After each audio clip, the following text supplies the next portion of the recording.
ये कहानी है एक अमीर बिजनेसमैन की जिसका नाम किम मिन क्यू है।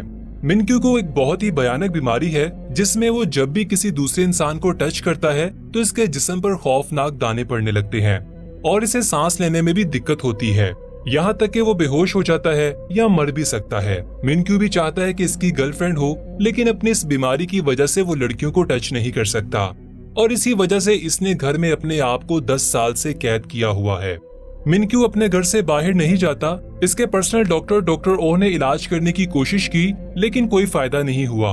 लेकिन एक दिन इसका डॉक्टर मिन क्यू से कहता है कि वो अपनी इस बीमारी के साथ जीना सीख ले। साथ ही वो मिन क्यू को एक स्मार्ट वॉच देता है जिसमें अलग अलग किस्म के रंग होते हैं जो इसकी एलर्जी की हालत को बताते हैं। ब्लू रंग में एलर्जी नॉर्मल, येलो में हल्का सा अटैक, ऑरेंज में मिन क्यू की एयरवेज बंद हो जाएंगी और रेड में वो कुछ ही मिनट्स में मर जाएगा।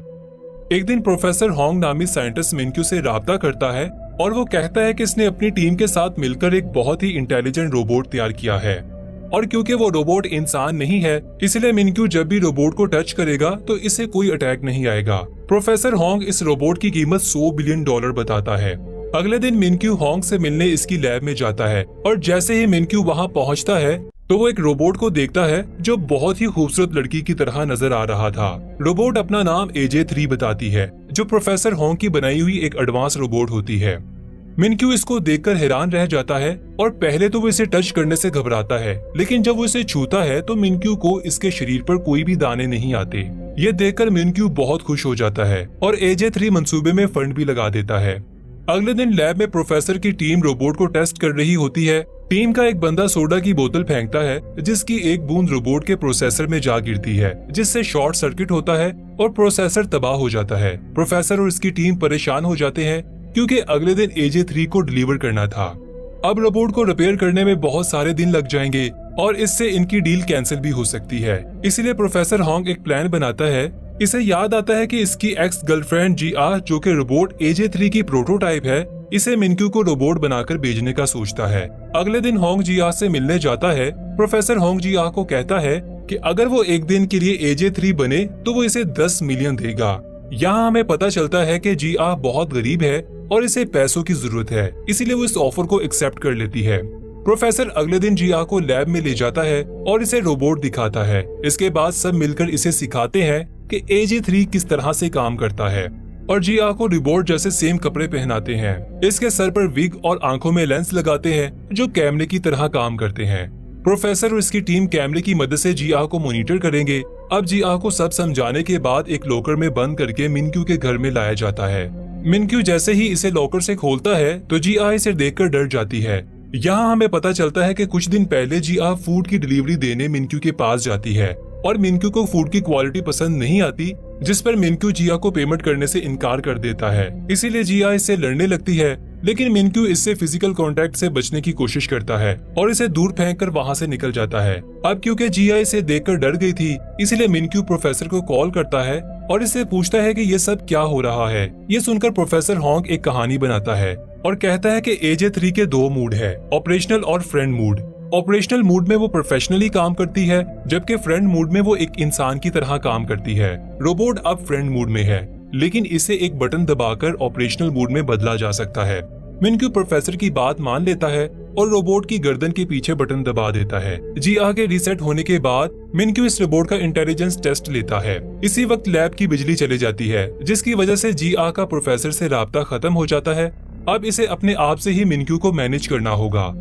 सबसे पहले मिन क्यू GR को एक बॉक्स 3 मिनट के अंदर खोलने के लिए कहता है, जिसका पासवर्ड मैथ के हिसाब से मालूम होना था। GR को मैथ बिल्कुल भी नहीं आती थी, इसलिए वो डब्बे को तोड़कर खोल देती है, जिससे मिन क्यू बहुत हैरान हो जाता है।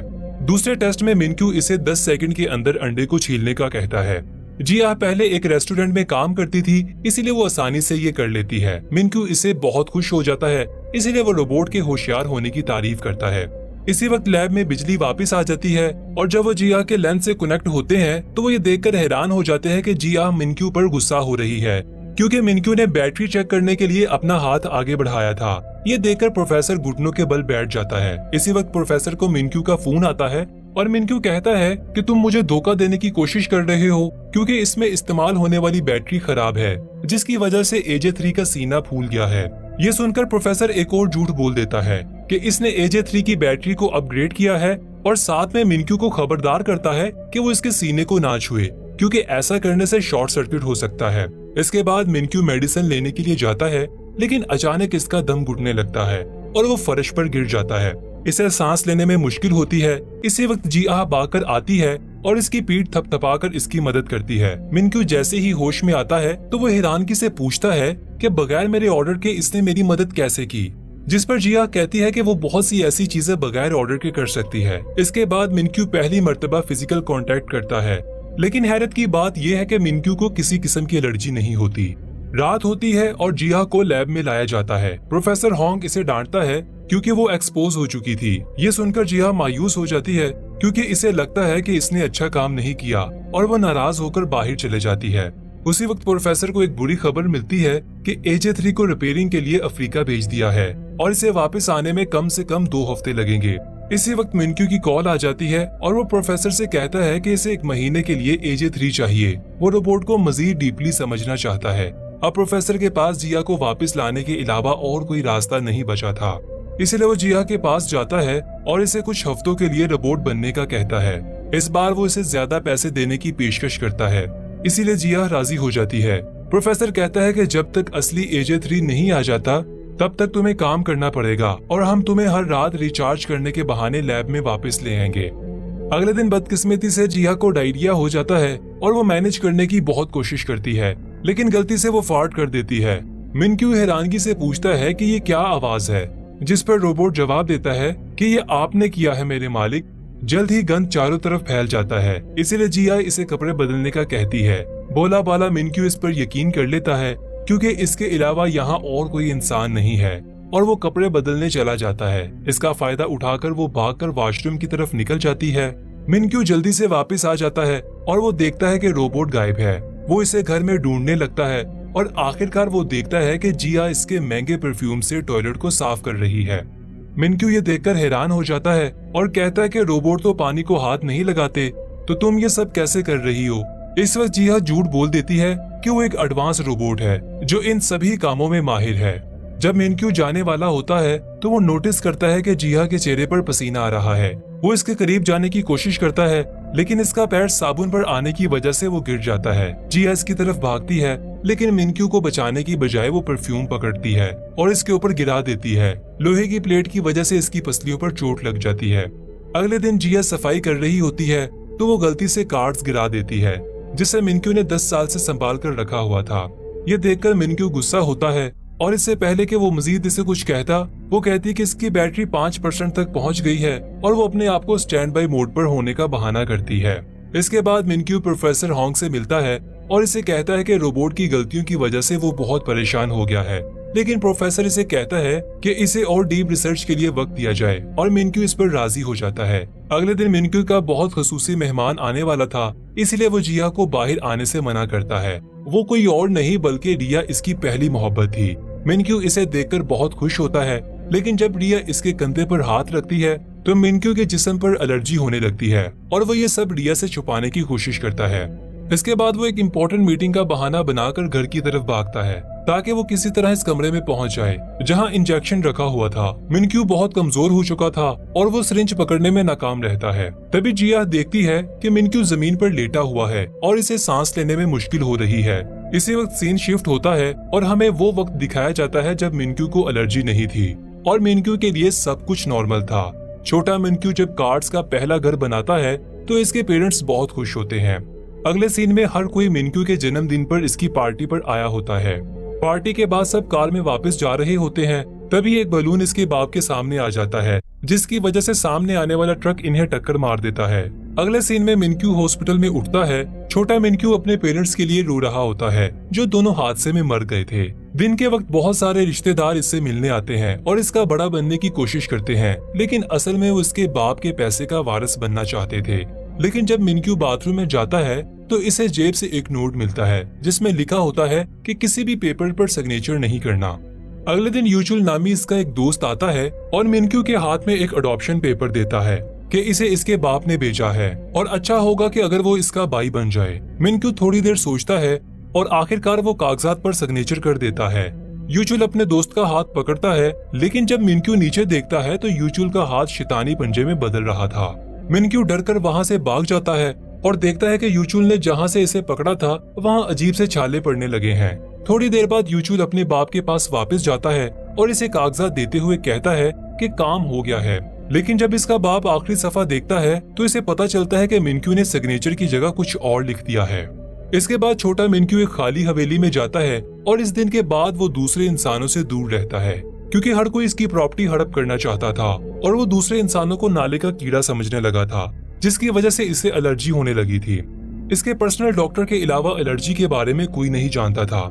सीन दोबारा प्रेजेंट में आता है। मिनक्यू जागता है और अपने साथ जिया को पाता है। मिनक्यू इसे बताता है कि इसने ख्वाब देखा है जिसमें लोग इसके पीठ पीछे छुरा घोंप रहे हैं।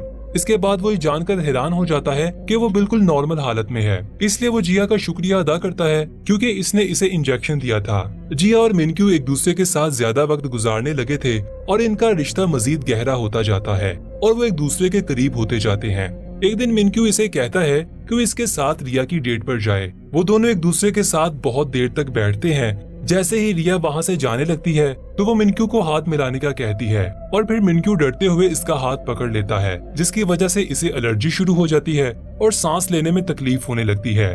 और जब वो अपना इंजेक्शन पकड़ता है तो इस सोच में पड़ जाता है कि इसे ये सिरिंज लगाना चाहिए या नहीं, क्योंकि वो इस बेकार जिंदगी से थक चुका था। इसकी स्मार्ट वॉच तेजी से बीप करने लगती है। जिया इसके पास आती है और वो होश में आ जाता है। जब जिया मिनक्यू को देखती है तो मॉनिटर नॉर्मल हो जाता है। मिनक्यू इंजेक्शन के बगैर ठीक हो जाता है। थोड़ी देर बाद वो दूसरे अपार्टमेंट में वापस जाने का फैसला करते हैं, लेकिन जब वो जा रहे होते हैं तो एक बंदा गलती से मिनक्यू से टकरा जाता है और वो चेक करने के लिए कि मिनक्यू ठीक है इसे पकड़ लेता है। लेकिन हैरानगी की बात ये है कि इसे एलर्जी नहीं होती। ये देखकर मिनक्यू ज्यादा हजूम में जाने का फैसला करता है ताकि वो खुद को चेक कर सके, क्योंकि ऐसा इसने 10 सालों में नहीं किया था। जैसे ही वो बाहर निकलते हैं एक बच्चा मिनक्यू के हाथ से टकराता है, लेकिन दोबारा कुछ नहीं होता। फिर दोनों एक बहुत बड़े हजूम में जाते हैं जहां मिनक्यू के साथ वाला शख्स इसका हाथ पकड़ता है और मिनक्यू मॉनिटर पर देखता है कि सब ठीक है। ये देखकर मिनक्यू की आंखों में पानी आ जाता है। इसके बाद वो डॉक्टर ओ को फोन करता है और रोते हुए कहता है कि इसकी एलर्जी खत्म हो गई है। तभी एक शख्स इससे टकरा जाता है, जिसकी वजह से मॉनिटर बीप करने लगता है।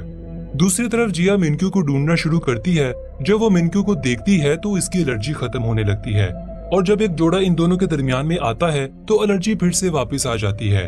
मिनक्यू अपने डॉक्टर को बताता है कि कोई यहाँ पर है जिसे मैं देखता हूँ तो एलर्जी खत्म हो जाती है, और जब इसे नहीं देख पाता तो एलर्जी फिर से वापस आ जाती है। इसके बाद जिया मुस्कुराती है और मिनक्यू कॉल बंद कर देता है और जिया को गले लगा लेता है और कहता है कि मैं तुम्हारे लिए दुनिया की सबसे बड़ी बैटरी खरीदूंगा। इसके बाद वो डॉक्टर ओ से फोन पर बात करता है और इसे कहता है कि अब वो बिल्कुल ठीक है। डॉक्टर भी हैरान है कि पहली बार मिनक्यू को एक इंसान के टच करने के बाद इंजेक्शन की जरूरत नहीं पड़ी। इसके बाद मिनक्यू जहाँ भी जाता है वो जिया को अपने साथ ले जाता है और इसे अपना सबसे अच्छा दोस्त समझता है। इसी दौरान एजे रोबोट रिपेयर हो जाता है, लेकिन इसे प्रोफेशनली काम करने के लिए कुछ वक्त लगेगा। प्रोफेसर कहता है कि एजे 3 कुछ दिन के बाद बिल्कुल ठीक हो जाएगा। जिया, जिसे मिनक्यू के साथ रहने की आदत पड़ गई थी, वो ये खबर सुनकर उदास हो जाती है। एक दिन मिनक्यू जिया को एक रेस्टोरेंट में ले जाता है, लेकिन इसे एक अलग मेज पर अकेले बिठा देता है। फिर वो रिया और इसके बाप को मिलता है। वो तीनों बातें कर रहे होते हैं तो वो दूर बैठी जिया परेशान नजर आती है।